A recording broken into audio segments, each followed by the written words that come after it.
Bonsoir à toutes et à tous et bienvenue à cette nouvelle édition de Direct. Ce soir, nous allons parler de la coopération entre l'Égypte et l'Allemagne. Et ce, certes, à l'occasion de la dernière visite de la chancelière allemande Angela Merkel en Égypte.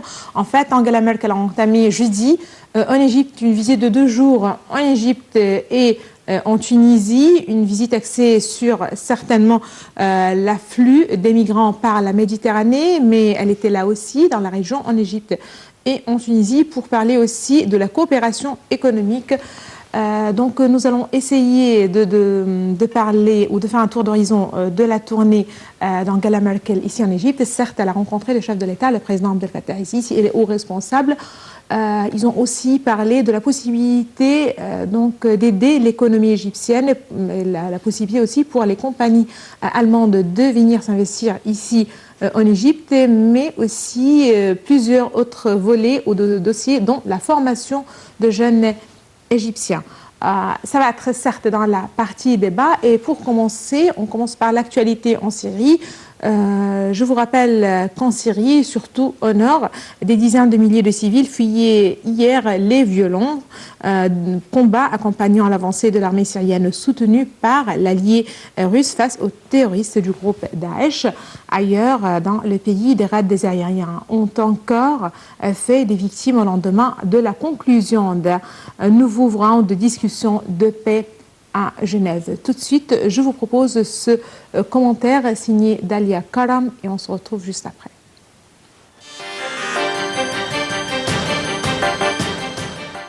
Plus de 30 000 civils, en majorité des femmes et des enfants, ont fui l'avancée de l'armée dans l'est de la province d'Alep, selon l'Observatoire syrien des droits de l'homme. En voiture, en moto ou dans des pick-up, de nombreux civils, en majorité des femmes et des enfants, se dirigeaient samedi vers Membej, aux mains des forces démocratiques syriennes FDS, alliance de combattants kurdes et arabes. Dans de longues files, l'autorisation rentrait dans la ville. Les FDS procédant aux vérifications nécessaires pour s'assurer qu'aucun djihadiste ne se trouvait parmi ces civils. Le nombre de déplacés atteint plus de 40 000 et ne cesse de croître à cause des combats entre les régimes et Daesh, a affirmé le co-président de l'administration civile de Membej. Les terroristes de Daesh occupent une grande partie du sud-est de la province d'Alep. En janvier, les troupes du régime de Bachar al-Assad soutenues par les aviations syriennes et russes ont lancé une offensive pour les chasser de la province. Elles ont fait la jonction avec les FDS au sud de Membej, situé dans l'est de la province d'Alep. Les forces gouvernementales ont pris samedi 15 villages et villes dans la province selon l'agence officielle Sana. L'objectif de l'armée est d'atteindre la localité d'Al-Kafsa à une vingtaine de kilomètres au sud de Membej, où se trouve une station de pompage d'eau alimentant la capitale provinciale d'Alep, mise hors service par Daesh depuis 1 mois et demi. À Membej, la situation risque de se détériorer selon le directeur de l'OSDH. La ville accueille déjà des dizaines de milliers de déplacés qui ont fui les affrontements précédents. Il sera donc difficile d'accueillir cette nouvelle vague de déplacés. À l'ouest de Membej, d'autres protagonistes se font la guerre depuis mercredi. Des rebelles syriens aidés par l'armée turque livrent des combats au FDS appuyés par la coalition internationale dirigée par Washington. Les soldats turcs et leurs alliés voudraient s'emparer de Membej, un point central, pour affaiblir les forces kurdes avant de faire mouvement vers Raqqa, principal fief de Daesh en Syrie, pour participer à la bataille et s'assurer ainsi une large zone sous son autorité dans le nord syrien. La Turquie veut empêcher notamment la création d'une bande frontalière tenue par des combattants kurdes qu'elle considère comme des terroristes.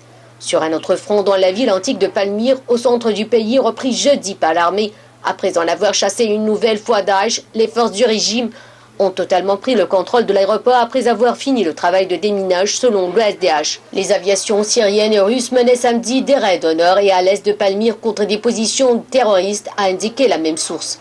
11 civils ont ainsi été tués et 45 blessés dans des raids sur un marché d'Okairikbat, un village tenu par Daesh dans le sud de la province voisine de Hama, a indiqué l'OSDH, évoquant probablement des raids de l'armée russe.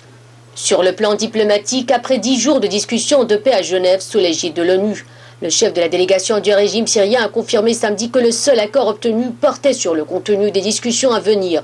Chef de la délégation du gouvernement syrien, Bachar el-Jafari, a redit l'insistance des autorités de Damas sur la présence d'une seule délégation de l'opposition. Le Haut Comité pour les négociations a accepté provisoirement le document donné aux délégations par les Nations Unies et comprenant 12 principes généraux sur l'avenir de la Syrie.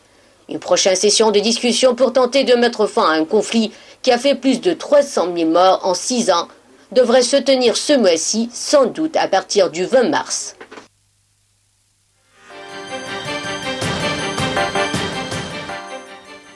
En retour au dossier de ce soir, comme je viens de vous le dire, la chancelière allemande Angela Merkel a entamé au Caire, jeudi au Caire, une visite de 2 jours en Égypte et en Tunisie. Certainement, la question des migrants était au cœur de ces discussions, mais aussi la coopération avec le Caire et Tunis. Certainement, lorsqu'on parle de l'économie ou de coopération économique, là, il faut rappeler qu'il s'agit de 2 pays qui ont vécu des périodes très difficiles après des révolutions ici et là. Donc, comment justement donner une main à l'économie de ces 2 pays et aussi les opportunités ou les chances pour les compagnies allemandes et européennes aussi en général de venir ici dans la région. Lorsqu'on parle de coopération bilatérale dans le domaine économique, dans la question des migrants, là aussi, il faut souligner que la question libyenne était aussi au cœur des discussions puisqu'il s'agit d'un pays dans le chaos de 2011, un pays qui se trouve entre la Tunisie et le Caire, et certainement qui est en rapport très étroit avec la migration, vu qu'il s'agit d'un pays sur la Méditerranée. Donc, certainement des accords aussi de coopération en ce sens, et donc qui parlent des possibilités de résoudre la question libyenne d'une façon politique. Le Yémen aussi et la Syrie ainsi que le dossier palestinien étaient aussi au centre des discussions. Là, il faut rappeler que la chancelière allemande Angela Merkel a précisé que l'Égypte, qu'elle est venue ici en Égypte, vu qu'il s'agit d'institutions régionales et puissances régionales qui jouent ici un grand rôle, en parlant encore une fois du Caire, tout comme l'Algérie et la Tunisie. Donc tout de suite, nous allons passer en revue donc, les points les plus importants de la visite d'Angela Merkel ici au Caire. Je rappelle qu'Angela Merkel a rencontré le président Abdel Fattah el-Sisi ainsi que le président tunisien, certes en Tunis, El-Beji Raed Essebsi.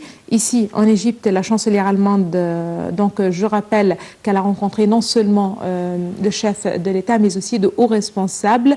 Elle a aussi un petit peu rappeler le rôle des compagnies allemandes pour trouver ou pour former les jeunes égyptiens et trouver de nouvelles offres d'emploi pour les Égyptiens. Une aide aussi pour soutenir les migrants qui se trouvent sur le territoire égyptien, les réfugiés donc.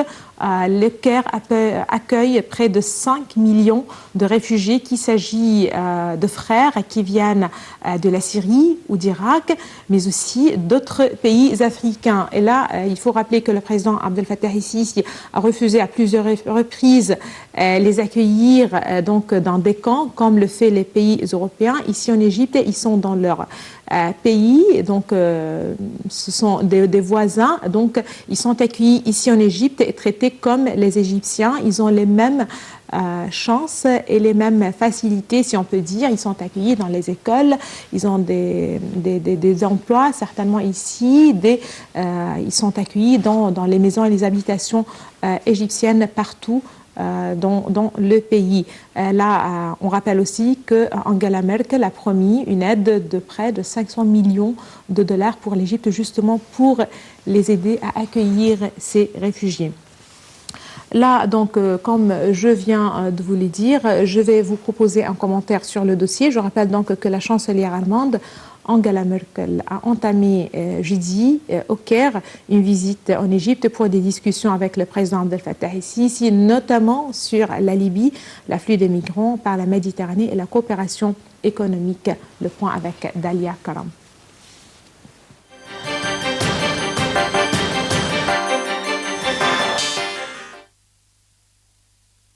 Le président Abdel Fattah el-Sisi et la chancelière allemande Angela Merkel se sont rencontrés jeudi au Caire où ils ont discuté de divers sujets comme l'immigration clandestine, le terrorisme et les récents développements en Libye et en Syrie.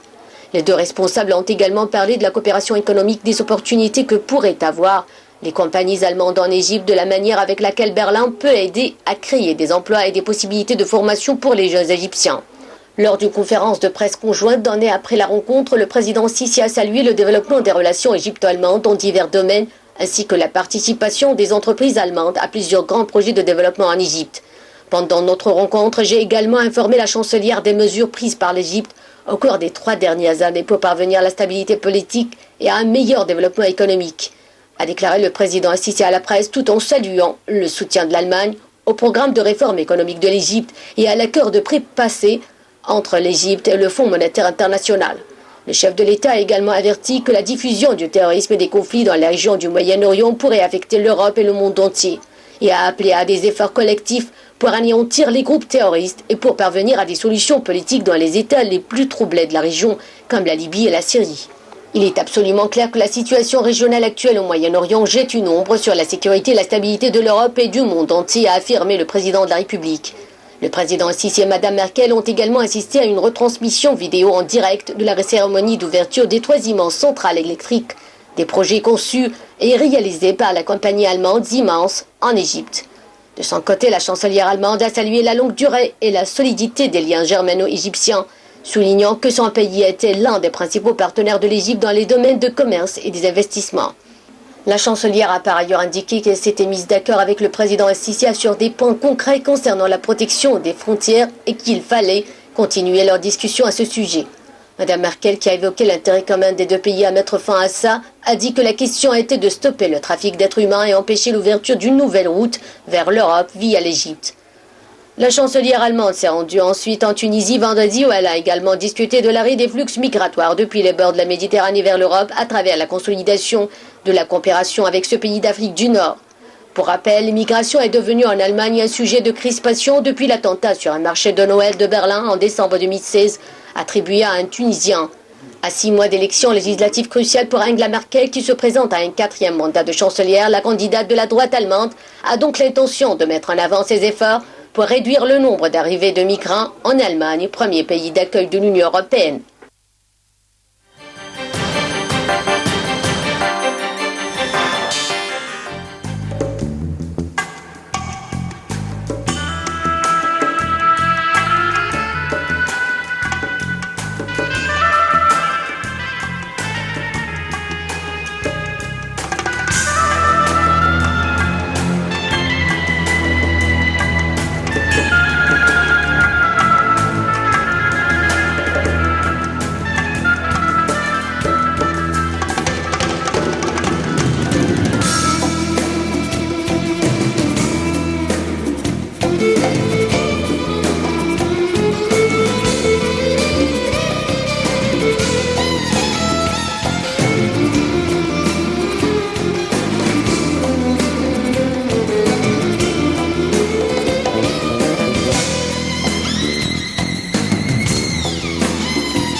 Bonsoir à toutes et à tous. Comme je viens de vous le dire, ce soir, nous allons parler de la visite de la chancelière allemande Angela Merkel ici, au Caire. Ça fait partie d'une tournée de 2 jours qu'elle a conduit au Caire et à Tunis, donc deux pays voisins de la Libye. Et lorsqu'on parle donc de ces 2 voisins et la visite, on parle de la question des migrants, la question certainement libyenne, les dossiers dans la région, la crise syrienne, le Yémen, mais aussi au centre, la coopération économique avec le Caire. Là c'est un dossier très important, donc il faut rappeler le prêt du Fonds monétaire international, l'Égypte qui se prépare et qui appelle les investisseurs étrangers à venir investir ici en Égypte. Nous allons essayer de parler de tout cela, mais aussi des répercussions de cette visite sur le tourisme. Nous avons le plaisir d'avoir avec nous ce soir Dr Bassam Fahmy. Bonsoir. Bonsoir madame.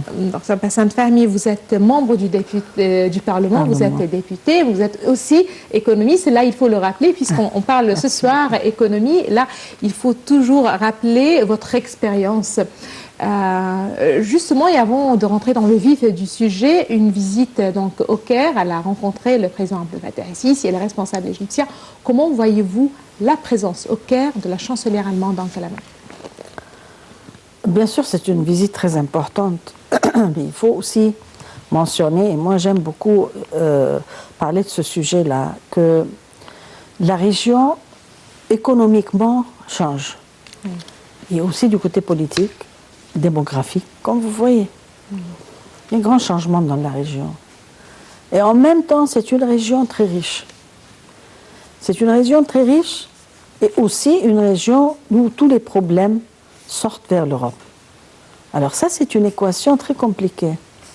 C'est-à-dire, nous sommes une région riche, l'Afrique est riche, et en même temps, nous avons les problèmes d'immigrants, c'est un problème qui touche le monde entier.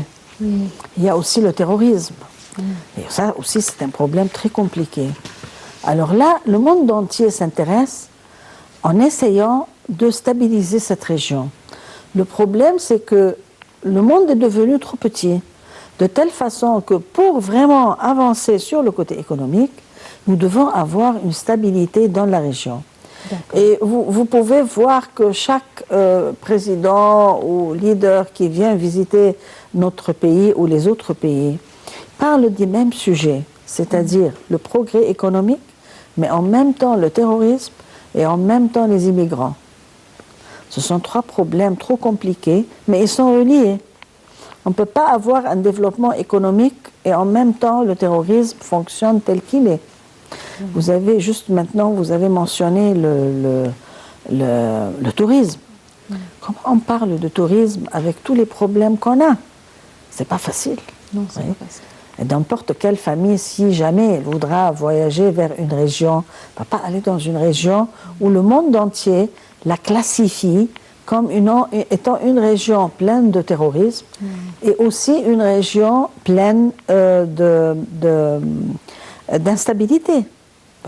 C'est pas facile. Non, c'est pas facile. Alors là, la visite de Mme Merkel, c'est une visite très importante et elle a adressé avec le côté égyptien les 3 sujets, c'est-à-dire l'économie et en même temps, comment on va faire avec le terrorisme et comment on va résoudre le problème aussi des immigrants. Très bien, mais retour en arrière, là il faut rappeler que l'Allemagne n'était pas l'un des pays qui ont vraiment encouragé ou appuyé les changements ici en Égypte après le 30 juin, c'est-à-dire que l'Allemagne a pris pas mal de temps pour se décider sur la situation en Égypte et donc même dans les médias allemands, à part la position officielle qui a peut-être changé plus tard, mais même les médias, l'opinion publique n'a pas vraiment changé du coup. C'est-à-dire, est-ce que là, il s'agit d'un pas en avant dans les relations avec non seulement l'Allemagne, mais l'Europe en général, puisque l'Allemagne, c'est l'un des pays les plus puissants au sein de l'Union européenne? Non, moi je dis que c'est fini, c'est une réalité, c'est un fait accompli. Et ils doivent, je m'excuse de dire qu'ils doivent accepter la situation et essayer de travailler avec, parce que c'est pas facile d'imposer un changement dans un grand pays comme l'Égypte. L'Égypte, c'est un grand pays. Que ce soit en surface, que ce soit en nombre d'habitants, ou même que ce soit en ressources économiques. Oui. Alors ça, c'est un grand pays. Le pays où le peuple égyptien, ça, c'est le régime qui l'accepte. Alors le monde entier, ou bien il laisse tomber l'Égypte, et ça, c'est pas possible, ou bien ils n'ont qu'à se débrouiller et travailler avec nous, comme on appelle, dans la situation présente, c'est-à-dire en vue que la situation présente. Surtout, en fait, que l'Allemagne et l'Europe fait face aujourd'hui à un problème très sérieux, c'est la question des migrants et de l'immigration clandestine. Voilà. Ils ont vraiment besoin de l'aide d'un pays aussi puissant dans la région comme l'Égypte. Là, il faut rappeler que la Libye, c'est un pays qui se trouve à la frontière de l'Égypte et d'où partent pas mal d'immigrants, de terrorisme. Mais voilà, c'est ce que je vous dis, c'est le problème du terrorisme, d'immigrants et les problèmes économiques aussi, parce que l'Europe dépend, je ne veux pas dire totalement, mais l'Europe a des relations assez larges avec la région, c'est-à-dire avec le nord de l'Afrique et l'Afrique entière. Alors ils ne peuvent pas laisser tomber cette région, ils doivent travailler avec nous. Mais en travaillant avec nous, il y a deux problèmes majeurs. C'est les immigrants, et ça c'est un problème trop compliqué, et aussi le terrorisme. Jusqu'à présent, le terrorisme ne s'est pas arrêté. Au contraire, ça s'aggrave d'un jour à l'autre. Vous voyez, la situation s'aggrave. Et il y a des problèmes nouveaux, comme par exemple les problèmes à Aïch, ce qui s'est passé avec les familles là-bas. Alors la situation n'est pas facile, et malheureusement, ça touche l'Europe. Et l'Europe ne peut pas vraiment supporter tout ça. Jusqu'à quand elle va supporter le problème des immigrants? Jusqu'à quand elle pourra vraiment travailler avec le terrorisme? Et jusqu'à quand la situation économique en Europe, qui est tout à fait reliée, elle a des relations assez, comme on appelle, fortes avec la région africaine et surtout l'Égypte, ne peut pas continuer comme ça. Mais est-ce que les pays de la région, les pays, disons, stables aujourd'hui, sont vraiment capables d'accueillir plus d'immigrants, de présenter l'aide nécessaire à l'Europe, là, en ce sens? Pourquoi je pose cette question? Parce que les pays de la région sont aujourd'hui en face aussi de leur crise économique. Ils ont besoin d'une main, que l'Europe leur tend la main peut-être. Lorsqu'on parle de la question surtout du terrorisme, le chef de l'État a répété à plusieurs reprises que l'Égypte affronte seule le terrorisme dans le Sinaï. Dans le Sinaï, oui, mais elle n'est pas seule. C'est-à-dire le terrorisme est partout au monde. Oui. Non, au Sinaï, c'est bien vu. C'est un défi que l'Égypte affronte seule, c'est-à-dire sans l'aide. En Sinaï. Voilà, sans l'aide, sans l'aide d'autres pays, que ce soit dans le domaine logistique, informatique ou quoi que ce soit. C'est vrai, mais en même temps, qu'est-ce qu'on s'attend? Ils ne vont pas venir faire la guerre avec nous. On ne va pas accepter aussi. Oui, il y a d'autres genres d'aide et je pense qu'ils sont prêts à avancer. Et même M. Trump a parlé plusieurs fois qu'il est prêt à avancer de l'aide militaire pour combattre le terrorisme dans la région tout entière. Parce que moi je trouve, oui, en Égypte nous avons des problèmes, mais moi je trouve que les problèmes en Irak, la Syrie, le Yémen, la Libye sont beaucoup plus compliqués. Oui. Aujourd'hui, lorsqu'on parle du dossier économique, À quel point la présence de la chancelière allemande ici au Caire peut donner élan à la coopération bilatérale? Bien sûr, tout le monde a vu l'inauguration des 3 stations énergiques. Ça, c'est très important. Parce que ça, c'est la base pour le développement industriel. Et aussi, tout le monde a vu qu'elle est prête à avancer des prêts ou des fonds pour développer le microfinancement et les petits projets et les projets moyens. Et aussi pour améliorer certains services hors du capital, c'est-à-dire hors du Caire. Alors, il y a une coopération assez développée avec l'Allemagne. Ça a commencé il y a longtemps. Nous avions aussi, si vous vous souvenez, le projet Mubarak Call dans le temps. Alors là, oui, elle a présenté plusieurs occasions ces jours-ci pour le développement sur le côté de l'énergie, mais aussi sur le côté des petits et des compagnies moyens et petits. Elle a avancé aussi des fonds pour développer les services hors de l'Égypte, c'est-à-dire l'infrastructure. Il y a un moyen de développement avec eux. Et ça va avancer, Inch'Allah, parce que, je répète, l'Égypte est très importante. L'Égypte a été toujours l'entrée vers l'Afrique depuis les pharaons. Oui. Là, il faut mentionner qu'il s'agit non seulement d'une coopération qui va toucher directement l'économie, on parle aussi dans le domaine du savoir. Si l'Allemagne ou si Berlin peut aider à créer des emplois, il y a aussi la possibilité de formation pour les jeunes égyptiens. Et là, c'est un dossier très important aujourd'hui, alors que le pouvoir en Égypte ou l'État se dirige vers la jeunesse, encourage la jeunesse en essayant de leur fournir plus de moyens ou de possibilités. Ça, c'est le microfinancement et les moyens. C'est-à-dire, quand on veut commencer à développer des petits projets, ça, c'est pour les jeunes. Ils commencent petits et puis, dans le temps, ils deviennent géants, si vous voulez. Mais oui, dans ce côté ou dans ce domaine aussi, ils peuvent nous aider.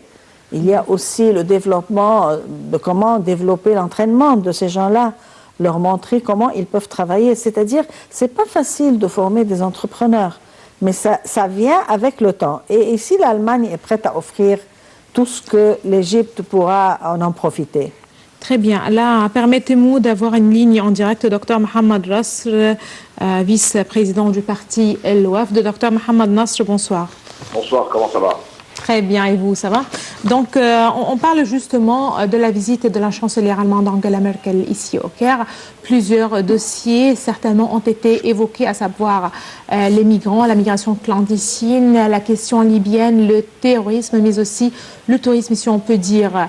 Là, comment voyez-vous justement cette visite? Non, il est certain que la chancelière Merkel, c'est une femme bien futée, une femme bien expérimentée, et elle sait où est l'intérêt de son pays, qui est le pays clé dans la région, et je pense que l'Égypte est un pays clé dans la région, aussi bien pour le problème de l'immigration que pour le problème du terrorisme, que pour le problème des relations bilatéraux, surtout que n'oubliez pas que ce sont les Allemands qui avaient un problème.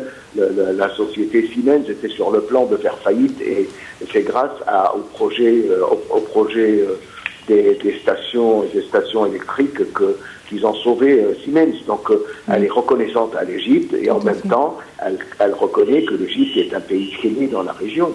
Je crois que c'est comme ça qu'il faut voir les choses, et nous avons assez d'atouts dans nos mains pour faire pression sur tous les pays, aussi bien du point de vue gaz, du point de vue station électrique, du point de vue réacteur nucléaire, etc. Je crois que nous sommes un pouvoir, même si on a des problèmes économiques, nous sommes quand même un pouvoir économique important qui peut négocier avec l'Occident et qui peut négocier avec tous les pays du monde. Et je crois que c'est dans ce contexte que je vois la visite de la chancelière Merkel. Très bien. Si l'Égypte est un pays clé dans la région, c'est un pays axial, il a sa valeur dans la région. Là, il faut aussi rappeler que l'Allemagne est un pays clé au sein de l'Union européenne, et c'est-à-dire que aussi c'est un des pays les plus puissants de l'Union européenne, que ce soit économiquement ou politiquement.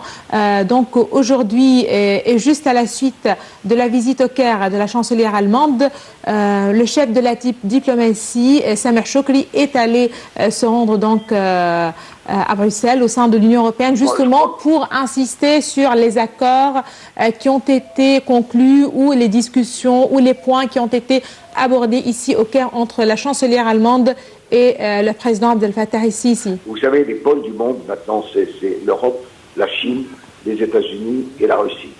Et en plus, l'Inde, parce que l'Inde, c'est un pays ami, un pays qui a beaucoup de ressemblances avec nous, mais qui sont quand même...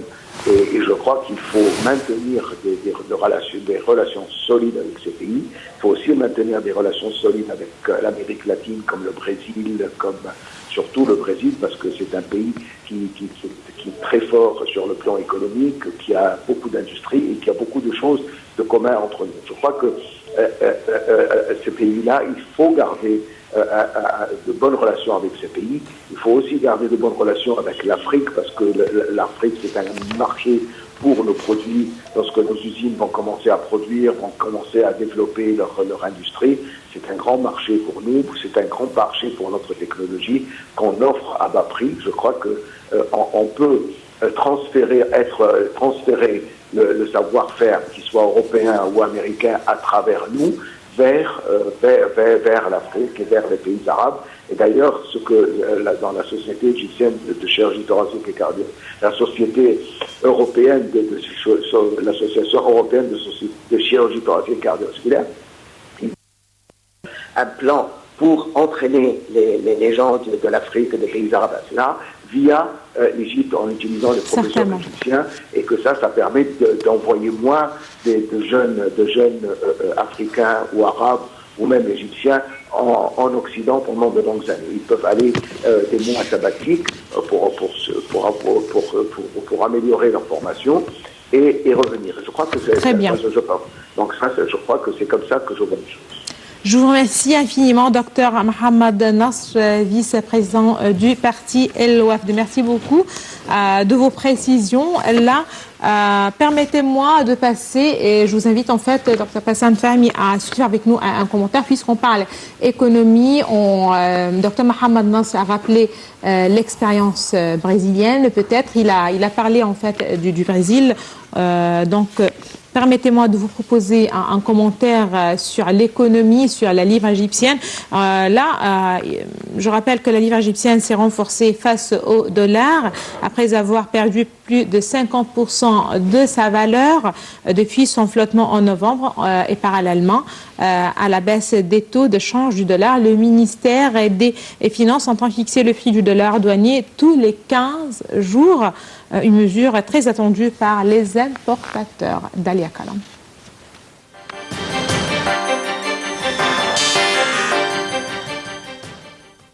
La livre égyptienne s'est quelque peu rétablie pour atteindre son taux le plus haut face au dollar depuis son flottement en novembre.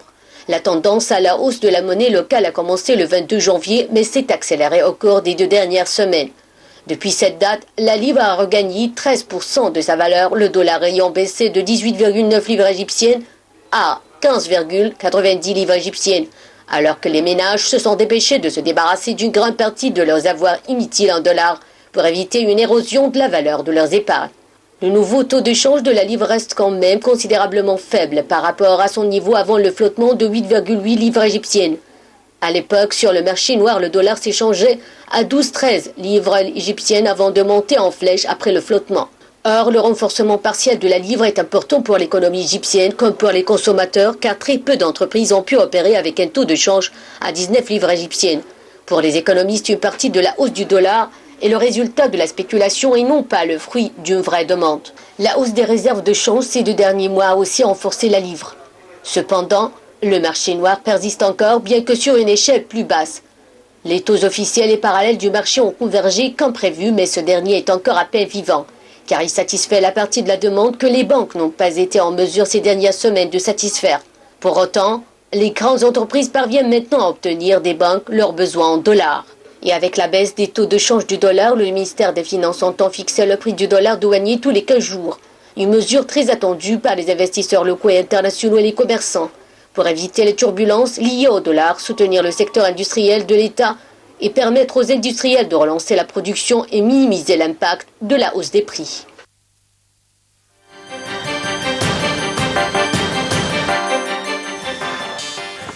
Voilà, on passe donc de l'économie dans ses grandes lignes avec la visite d'Angela Merkel et la coopération avec Berlin, avec peut-être l'Europe en général, et ce à la suite aussi du déplacement en Europe du chef de la diplomatie Sameh Shoukry à l'actualité ici en Égypte.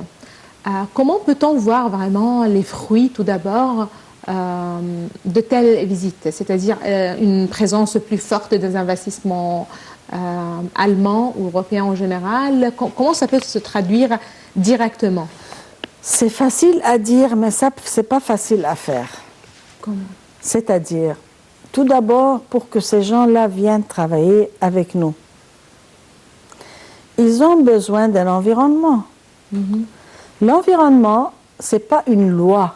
C'est-à-dire, quand on parle toujours de la loi d'investissement, ça, c'est pas l'environnement. L'environnement est beaucoup plus grand. Et même si jamais on aura une loi d'investissement qui sera acceptable, c'est pas suffisant. Parce que nous avons besoin d'autres lois aussi. Vous voyez? Oui. Qui concernent l'investissement toujours. Où est le point qu'on n'arrive pas, ou le problème qu'on n'arrive pas à résoudre aujourd'hui? On a la ministre de l'Investissement et de la Coopération internationale, Dr Sahar Nasr, qui est un responsable très Bien actif. sûr, elle est experte. Voilà, et à quel point, voilà, des rencontres avec peut-être les institutions étrangères, les investisseurs, l'environnement ou peut-être l'ambiance de l'investissement en général ici en Égypte. Est-ce qu'il y a concrètement des solutions, des problèmes dont on faisait face et qui entravent peut-être l'investissement ou le chemin ou la présence des investisseurs étrangers? Si on commence par parler, par exemple, la loi d'investissement. Oui. Quand vous lisez la loi, vous sentez qu'il y a plusieurs forces qui ont participé et ils ont imposé leur opinion sur la loi de telle façon que c'est très difficile à appliquer. Et jusqu'à présent, on n'a pas la loi. Vous voyez, depuis 2015. D'accord. Ce n'est pas le rôle du Parlement? C'est le rôle, non. On a eu la loi du ministère. D'accord. Le Parlement revise et il a des commentaires à faire. Quand vous lisez la loi, c'est trop compliqué. C'est-à-dire, à mon avis, ça ne développe pas l'investissement. Au contraire, il y a beaucoup de problèmes. Et il y a aussi beaucoup de phrases ouvertes, c'est comme on appelle open phrases. C'est-à-dire, vous mentionnez et ensuite, on a besoin d'autres explications. Alors, même la loi dont on parle tout le temps, j'espère que Dr Sahar Nasr pourra facilement résoudre ce problème-là. Parce que, je répète, on ne peut pas avoir une loi qui veut satisfaire tout le monde. Et je répète, tout le monde en Égypte. Alors, c'est trop compliqué, c'est trop long, c'est, à mon avis personnel. On a bien révisé la loi au Parlement. Et ensuite, on a besoin aussi d'autres lois. C'est-à-dire, mergers and acquisitions, je ne trouve pas exactement le mot en français, mais il y aura aussi les compagnies qui vont faire... La fusion des compagnies. Voilà, nous avons besoin d'une loi aussi pour ça. Parce qu'on est prête maintenant à lancer sur le marché les compagnies égyptiennes, les banques aussi. Alors, il faut avoir une loi qui organise tout ça. Il y a aussi la loi pour les compagnies, comment ils peuvent faire faillite, comment ils peuvent quitter le marché facilement. C'est-à-dire, quand un investisseur vient travailler sur un marché, il doit voir comment il peut entrer facilement et s'il veut s'en aller, il s'en va facilement. Ce point particulièrement n'a pas été récemment abordé, on a trouvé... Absolument. Non, pas Non, vraiment. On a besoin d'une loi aussi. Ou bien ça vient dans la même loi. N'est-ce pas, il y avait une décision qui a été même saluée par les investissements, par les institutions mondiales. Non. Il y a beaucoup de complications. Et ensuite, les terrains. Question, comment on peut avoir les terrains ou la distribution des terrains. Ça aussi, c'est très compliqué. D'accord. Il faut Aujourd'hui, avoir- après le prêt du Fonds monétaire international, après la confiance dont il nous accorde aujourd'hui, le Fonds monétaire international, et donc apparemment aussi les pays européens comme l'Allemagne qui sont prêts aujourd'hui à venir, je ne sais pas comment dire, mais s'implanter ici en Égypte, des investisseurs. Non, mais à condition, Oui. c'est-à-dire, je répète, moi j'utilise toujours le mot environnement. Je n'aime pas utiliser le mot la loi de l'investissement parce que c'est pas seul. Il faut avoir un environnement qui est vraiment attirant. Et jusqu'à présent, ce n'est pas vraiment attirant. Non. Et aussi, par exemple, la politique monétaire doit être claire, la politique bien. fiscale. C'est bien de parler de la politique monétaire en ce moment. Et là, comme on vient de voir dans le commentaire, c'est la livre égyptienne qui s'est quelque peu rétablie pour atteindre son taux le plus haut face au dollar depuis novembre. Et Est-ce que alors c'est un bon signe? Est-ce que c'est un bon signe? Est-ce que c'est un signe déjà? Oui. À Est-ce mon que c'est avis, négatif? Est-ce que c'est positif? Est-ce que Ça c'est dépend, rassurant? qu'est-ce que Ou vous ça n'a voulez. pas de sens, tout simplement? ça dépend. Moi, je dis toujours, on se réveille le matin, le prix du dollar, le prix du dollar. C'est pas le prix du dollar. C'est comment l'économie égyptienne fonctionne. C'est pas le prix du dollar. Est-ce Parce que le prix ça ne de la reflète- devise, est-ce que ça ne reflète pas que l'économie fonctionne comme... le GDP pas vraiment. reflète, pas le prix du dollar. Parce qu'on peut élever le prix et le diminuer de plusieurs façons. Moi, je suis banquière et je travaillais toute ma vie dans le financement d'investissement. Il y a toujours des façons. Mais sa question, est-ce que le GDP égyptien augmente suffisamment? Le GDP, C'est- c'est-à-dire la production brute de la tout ce production qu'on fait. intérieure brute, le PIB. Oh, voilà. Le PIB. Est-ce que vraiment ça fonctionne bien? On a des projets, c'est-à-dire on pense des projets, c'est-à-dire le développement, par exemple, des terrains, agriculture. Voilà. Il y a aussi des projets en ce qui concerne la pisciculture. On veut vraiment avoir une stratégie pour la stabilité des prix des produits principaux pour que les prix chaque jour sur le marché ne changent pas, surtout les prix des produits dont le peuple égyptien en a besoin. On a besoin aussi de stratégie. Qu'est-ce qu'on veut faire sur le côté industriel? Est-ce qu'on veut vraiment faire une voiture en Égypte? Qu'est-ce que cela signifie? Et même Là, il Angela s'agit d'une Merkel a mentionné... volonté politique ou de travail. Non, même Ça elle dépend de a dit Ça que dépend ça complique plusieurs relations entre l'Allemagne ou l'Europe et l'Égypte. Qu'est-ce que vous voulez faire? C'est-à-dire, quand on parle d'industrie, qu'est-ce qu'on veut vraiment développer comme industrie en Égypte? Ça aussi n'est pas clair. Et même au Parlement, on la demande toujours, on ne l'a jamais. Qu'est-ce qu'on veut développer? Bon, la Qu'est-ce qu'on peut pisciculture et développer ici en l'agriculture. Égypte? on Quelle peut est l'industrie développer- qu'on peut développer? On peut développer beaucoup d'industries, mais à condition que ça soit assez compétent. C'est-à-dire, on ne va pas développer une voiture et faire une compétition avec le monde entier. Comment? Mais C'est au moins, on peut illogique. satisfaire le marché national. Au moins, on peut faire une quoi? voiture. Non, Comment pas on va la vraiment. faire? Là, je me souviens qu'aujourd'hui, ces derniers jours, aujourd'hui, peut-être hier, on parlait aussi de la production minérale. Voilà. Voilà. On Et a comment beaucoup, est-ce qu'on on a peut beaucoup vraiment de ressources. profiter des ressources Voilà. minéraux. Il faut minérales avoir qu'on a. une industrie dont on peut utiliser nos ressources. Mais on ne peut pas faire une industrie dont tout est importé et nous avons un niveau de réserve inacceptable. Angela Merkel a visité les pyramides. Peut-être est-ce que ça peut avoir donc encourager le tourisme, encore une fois, ou le retour surtout des touristes européens en général, allemands, parce que c'est vrai que si les touristes allemands n'étaient pas en nombre les plus qui viennent ici en Égypte, mais ça représentait quand même un chiffre assez important, un nombre assez important. Il faut résoudre le problème, à mon avis personnel, du terrorisme. Mais le sud De de Sinaï, l'instabilité. Hurghada, Sharm el-Sheikh, on ne parle pas de terrorisme, ce n'est que dans le nord Sinaï. Par Et en exemple, même temps, c'est le pas- tourisme culturel, à savoir le Haute-Égypte, Luxor, Assouan, le tourisme culturel, oui, là et aussi, mais aussi dans la capitale. Non, il faut avec savoir les pyramides. comment ça fonctionne. C'est-à-dire, quand les touristes viennent vers l'Égypte, ils ne viennent pas pour visiter l'Égypte seul. C'est toujours l'Égypte, Israël, la Jordanie, c'est-à-dire qu'ils bougent. Et la région n'est pas stable. On doit être réaliste, c'est-à-dire, mettez-vous à la place de n'importe quel touriste. Est-ce que vous pensez que vous pouvez voyager vers l'Europe où il y a une région enflammée? Pas enflammée. Ici, c'est pas la région. Si la région de certains pays ou certains points sont enflammés. Mais ils doivent visiter plusieurs pays ensemble. Mais le tourisme se trouve partout. À Paris, à plusieurs reprises. Là, dans d'autres villes françaises, des villes. Oui, c'est vrai. On ne peut pas comparer ce qui se passe chez nous avec ce qui se passe en Europe. Il faut être réaliste. Aujourd'hui, le terrorisme frappe partout, plus ou moins. Non, il y a le terrorisme qui frappe par accident, c'est-à-dire un accident à droite, un accident à gauche, ou une région enflammée.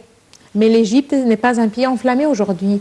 C'est-à-dire, en général, elle est entourée d'une région enflammée. Et même quand on vient vous visiter... Si je ne me trompe pas, qu'Angela Merkel même, avec sa visite pour des sites très touristiques et très culturels, c'est significatif aussi.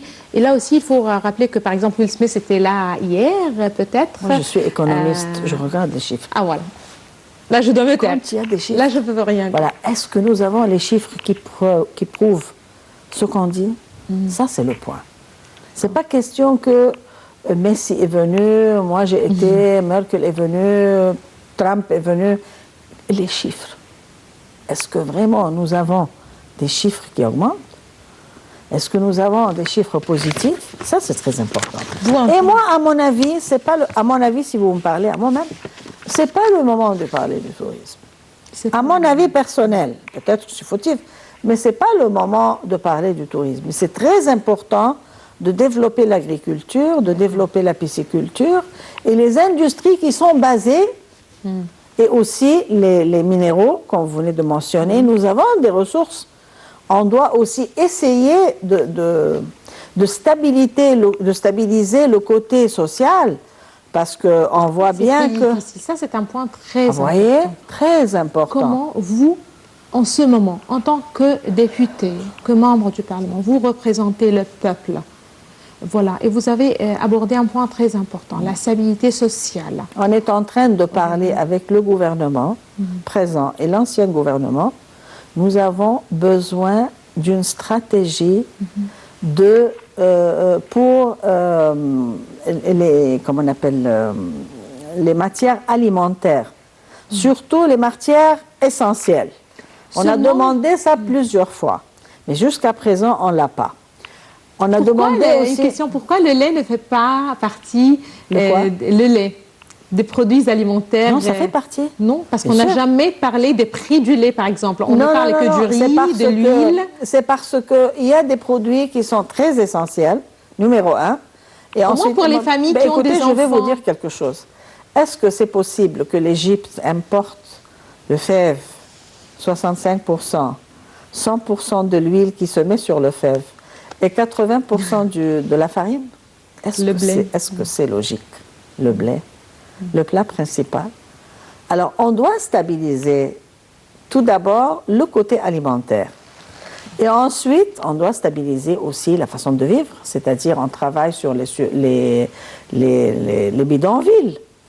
Oui, on avance, mais ça prend quelque temps. Alors, étant donné qu'on n'a pas une stabilité ou la stabilité sociale n'est pas vraiment sur 100%, ça c'est un côté très sensible. Et moi je me souviens très bien quand on a commencé à signer avec le FMI, ils ont bien déclaré, vous devez faire attention à la stabilité sociale.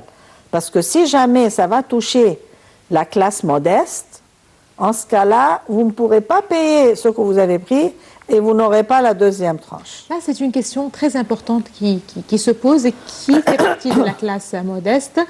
Protéger la classe la plus défavorisée ou plus vulnérable, ça touche quelle catégorie exactement? Est-ce qu'on parle toujours du SMIC, les 1200 livres? C'est ça, cette classe qu'on veut protéger. Pourquoi je pose cette question? Parce que les doubles même de cette somme, les gens qui ont des revenus qui dépassent cette somme de loin trouvent une difficulté à survivre? Malheureusement, ça n'a pas touché seulement la classe modeste, mais ça a touché aussi la classe moyenne. Et sans classe moyenne, on ne peut pas avoir une économie. C'est-à-dire la présence d'une classe moyenne forte est essentielle pour développer l'économie. Alors maintenant, la classe moyenne est devenue très faible. Vous voyez, on n'arrive pas à vivre comme avant. Il y a beaucoup de problèmes. Alors on n'entend pas juste les modestes qui parlent, mais on entend aussi partout la classe moyenne. Vous voyez? Alors là, ça c'est sérieux. Alors quand les pays nous regardent... On compte trop sur le Parlement. Et là, une toute dernière question, parce que le temps presse. Est-ce que vous pensez, selon votre expérience, que le prix de la livre égyptienne ou la valeur de la livre égyptienne face au dollar, ça doit continuer comme ça, ou ce n'est qu'une période et ça doit revenir c'est-à-dire la livre égyptienne va baisser encore une fois face au dollar? Ça dépend de la situation économique. C'est pas clair. C'est-à-dire on ne peut rien dire. Et personne ne peut assurer. Si on ne peut rien dire, au moins, on peut espérer. Et là, oui, espérer, oui, vous pouvez espérer on peut espérer au moins.